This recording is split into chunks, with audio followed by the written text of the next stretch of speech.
Wrapping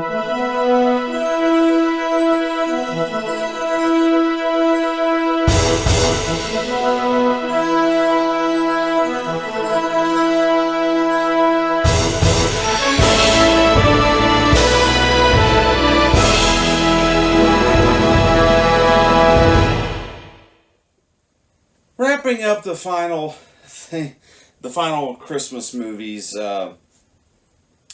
segment we're going to talk about.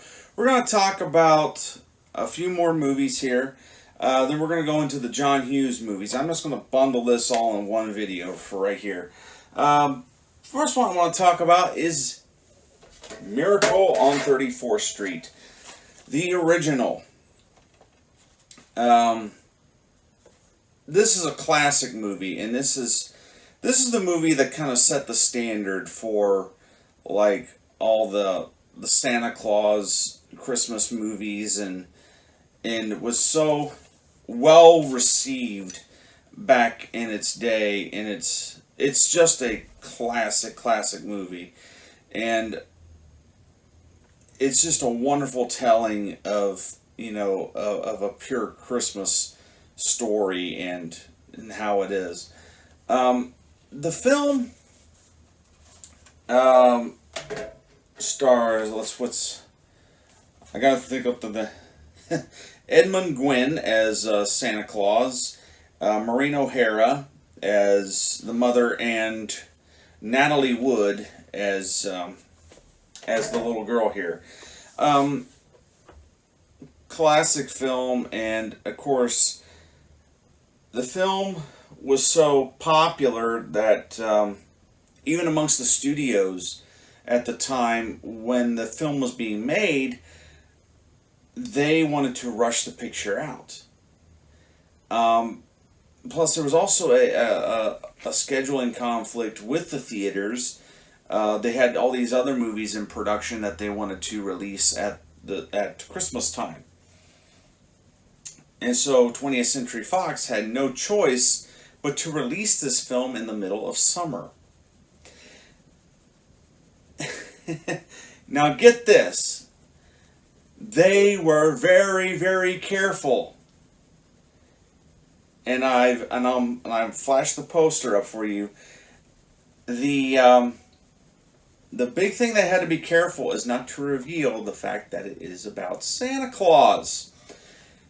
And so how do you tell this, say, well, it's a miracle on 34th Street, but, what is this miracle? And it says, you'll meet the man who created, and all they put was, you'll meet the man who made the miracle. And it's the back of this old man with his hat up in the air. And, of course, when the film came out, we now know it is about Santa Claus, and of course, it's such an iconic film. It gets played on television. Even it talks about real rivals in the film, which is the department store chains Macy's and Gimbel Brothers. Both, and of course, Macy's every year uses this film in their ad campaigns for the holidays. And it's like, remember, we used this. We were featured in this film, and of course the whole film begins with the Macy's Thanksgiving Day Parade. And so,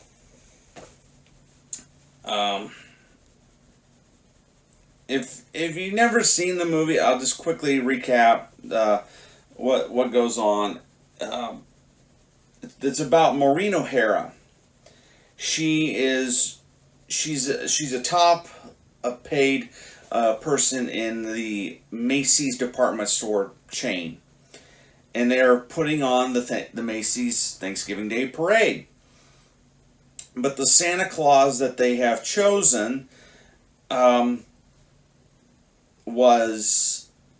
that they had already chosen, he was drunk, and there's a big incident where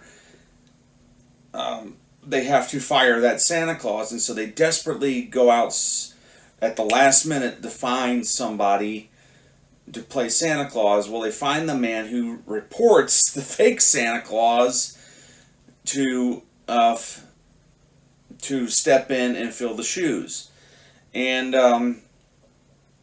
so he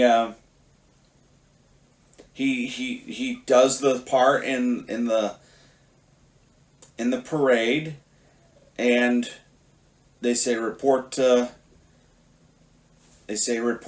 Macy's tomorrow morning. You're going to be the Macy's department store Santa.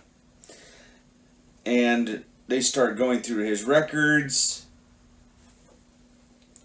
He's written down Kris Kringle and where his place of residency is the North Pole and place of birth and all that. So he is literally Santa Claus. But Maureen O'Hara is grown up. She stopped believing in Santa Claus, and so she has doubts, and she's even passed that non-belief on to her daughter, played by Natalie Wood, who is really, really waiting for a Christmas miracle, and that is to have a full family for Christmas in a house, and then she develops a relationship with Kris Kringle, and by first meeting him at the store like all the other children, and she tugs on his beard and makes sure that it's a real beard, and then he begins to talk to her, and then she starts opening up that he is the real Santa Claus. And then another incident happens where Santa is put on trial, and it's trying to prove that he doesn't exist. And the big reveal at the end is that it's a big cheer and how they prove that Santa Claus does exist in the film. And of course, it all has a happy ending. She gets what she wishes for. The little girl gets what she wishes for. A mother, a father, and a happy home. And I just told you the whole story. But yeah, of course, it's a classic film. I know this is on Blu-ray. I just felt confident with the DVD version. I didn't want to go to the Blu-ray version, but the downside is that this also has the colorized version. Skip that. This never was filmed in color. It was shot in black and white. Do not watch any color versions. And there was even a made-for-TV version back in the 60s or 70s, which was a completely different adaptation. But now we go on to the John Hughes movies, starting with the John Hughes version of Miracle on 34th Street, in which it is a shot-for-shot remake. The only thing is that they couldn't do, and that was have Macy's and Gimbels. They were not able to get the license for those department stores, so they had to create two fictitious stores. And that is the Macy's part is called Kohl's, Coles, not the other Kohl's. And then Shoppers Express is the Gimbels store. And there's a little bit more sinister things that they added to, like the possibility of buying the store out, and it has a villain in it, and there's a little bit more crude humor in the film, and some mild language. But other than that, they did a shot-for-shot remake, and you have Sir Richard Attenborough playing the part of Kris Kringle, Myra Wilson from Mrs. Doubtfire fame and Matilda fame is playing the little girl, and you have Dylan McDermott playing the John Payne character. Elizabeth Perkins plays the Maureen O'Hara character. Again, it's a shot-for-shot remake. It does have some magic, and it does have some heart to it. However, like I said, it's a shot-for-shot remake. So, what was the point in actually making this? And I think that's why it flopped. It actually was a flop in 1994. More people went to go see the Santa Claus as opposed to Miracle on 34th Street, the remake. So yeah, there we go. Miracle on 34th Street. That's all I want to talk about that. And so, we'll move on to the other John Hughes holiday movies. I first want to talk about this one. Planes, Trains, and Automobiles.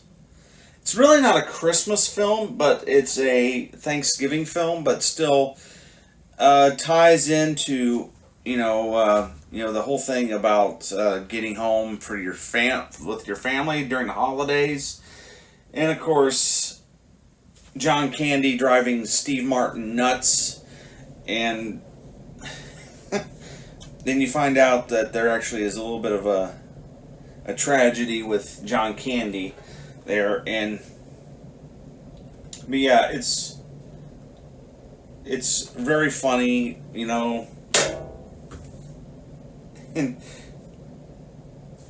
it's so much fun. Planes, Trains, and Automobiles. Then we go on to another Christmas classic that John Hughes was a part of, and I didn't know this until actually looking it up, that he was behind the National Lampoon's Vacation movies, except for Vegas Vacation. But we got National Lampoon's Christmas Vacation. And of course, well, let me back up here. Planes, Trains, and Automobiles, John Hughes actually did direct. And then we got Miracle on 34th Street. The remake was directed by Les Mayfield. So not all these John Hughes movies are actually directed by John Hughes. This one is not directed by John Hughes. It was directed by Jeremiah Chechnik.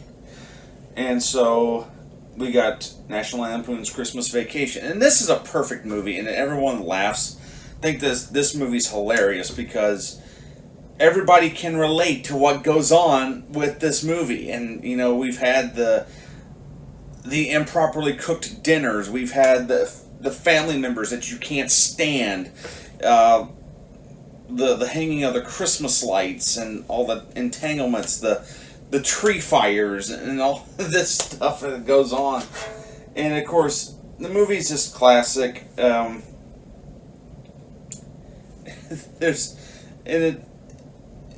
don't know what else to say about it. Everybody's seen this movie, and it's so quotable. I'm not going to fully say this line because I tend to keep things family friendly. Where Cousin Eddie is emptying the contents of his septic tank into the sewer, and he's going, "Merry Christmas, the crapper is full." So, yeah. And then we got Home Alone and Home Alone 2. John Hughes actually did write Home Alone 3, but I never felt that one was necessarily a Christmas film. It takes place around Christmas time, but it's a different family and different situation. But Home Alone 2, the good ones, the iconic ones, with Macaulay Culkin as Kevin McAllister, and Joe Pesci and Daniel Stern as the Wet Bandits. And of course, again, this one's so quotable. Everybody knows the lines. Keep the change, you filthy animal. and then in the sequel, it's Merry Christmas, You Filthy Animal, and Happy New Year. And then you got Buzz, Your Girlfriend, Woof. And of course, it was just, it's so fun to watch these two buffoons go through all this crap and booby traps, and also, like the Santa Claus, was made on a low budget. They were given a bigger budget with Home Alone 2, obviously, to take the story to New York. But Home Alone was, again, one of those movies that didn't have a big budget behind it. And so they had to be careful on what things they did and who were they hiring and things like that. And the big budget, the big thing that they spent most of the money on, I think, was actually the film medium itself, and of course John Williams doing the score. Originally, John Williams was not slated to compose the score for Home Alone. It was actually another composer. I think Bruce Broughton was the original composer, but then they began to play the film back. They said, you know what, this film really needs a John Williams score. And so they began to talk to John Williams and see. They called him up and they showed him the film, but they said, here's the problem. We cannot afford you. And John Williams sat in a theater, watched the film, he loved it, and said, don't worry about my fee. And so John Williams stepped in and replaced Bruce Broughton, and the rest is history. And it has, again, another iconic John Williams score, that kind of creepy, almost kind of creepy, da-da-da-da-da-da-da, a little bit of creepiness, but it also has, a classic holiday Christmas time score to it as well. So, that's pretty much all the Christmas movies I'm going to be talking about this year. So now we're into John Hughes movies, and I'm going to be talking about several of his films that he's made, the teen movies. So stay tuned for that. The teen movies, the adult movies. That, of course, yeah, he's got a vast catalog. And of course, I must throw out a disclaimer. I don't have every single movie of John Hughes. There's a couple of films that he had his name on, but I currently do not have, or they're not available. I haven't really checked into it. So, from me to you, see you later.